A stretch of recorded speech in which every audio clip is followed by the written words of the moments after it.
You are walking down a muddy, derelict path deep inside the dark forest. The area is unnaturally silent. You can feel a sense of tension and unease. Just ahead of you, the thick forest undergrowth starts rustling. Slowly, a tall and white dark shape emerges from one of the bushes. It has piercing glowing eyes and it's looking straight into your direction. The creature is blocking the path forward. How will you handle this? Framing is the secret weapon of veteran dungeon masters all over the world. It allows DMs to nudge their party forward without compromising player agency. Framing is a powerful conversational technique. Salesmen use it to make you spend more money than you should on their products. Political leaders use it to sell you on their vision of the world. Almost every person uses it daily when they tell their stories without even realizing it. If you understand framing, you will be better at adjusting the decision space in front of your players. Even if you don't want to lead them in a particular direction and you want to let them completely loose, you still need to understand framing in order to avoid it. Dungeons & Dragons and other tabletop RPGs take the form of a conversation. The GM presents a situation and the other players around the table seek to resolve it. The words you choose will dramatically influence how players will interact with the scene in front of their characters. There are two primary ways we frame the potential actions of the player characters and guide them forward: the description of the scene, including its mood and atmosphere, and the questions we ask players to prompt them into action. A DM can effectively use framing by carefully detailing not just the physical attributes of a scene, but also the emotional context and ambience.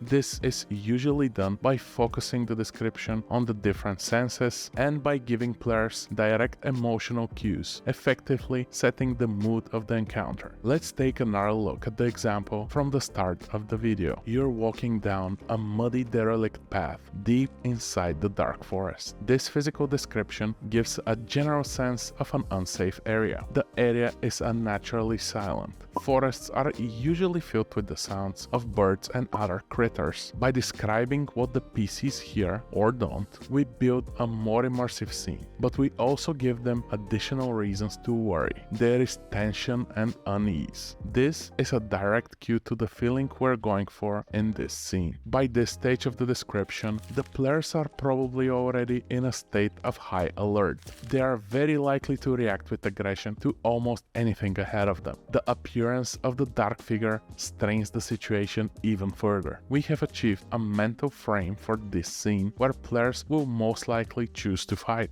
The question a DM poses can nudge players to approach a problem in different ways. How will you handle this? Encourages players to think creatively and consider multiple solutions. If I ask how will you defeat this enemy, the situation would be framed as a combat.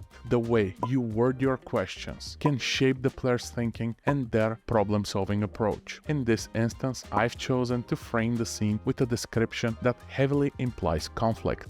Then I go in the opposite direction with my question. It's very likely the encounter will be resolved with violence, but the question indicates there are other possible solutions. This is economic encounter building. The tension between the description and the question is intentional. We provide the players with an obvious default path forward: fight the monster, but there is also plenty of space to turn to exploration or social interaction. This is a roleplay opportunity for a character who is intimate with nature. Perhaps a druid will try to speak with the creature and negotiate safe passage for the entire group. It is also possible for the players to try and escape from the confrontation by using the thick bushes and the undergrowth around them. Good players will also present you with their own wonderfully creative ideas for a resolution. If you insist on having a straight combat encounter, there is nothing wrong with that. But if you want to give your players the maximum amount of freedom only tabletop RPGs can afford us, make sure you ask them open-ended questions more often. Framing is an extremely powerful tool. You can use it to softly guide your players in the direction you've prepared for them, or you might choose to avoid it in order to give them more freedom to surprise you. As a dungeon master, it's extremely important that you don't overplan. To find out why and some other useful tips, make sure to check out this video.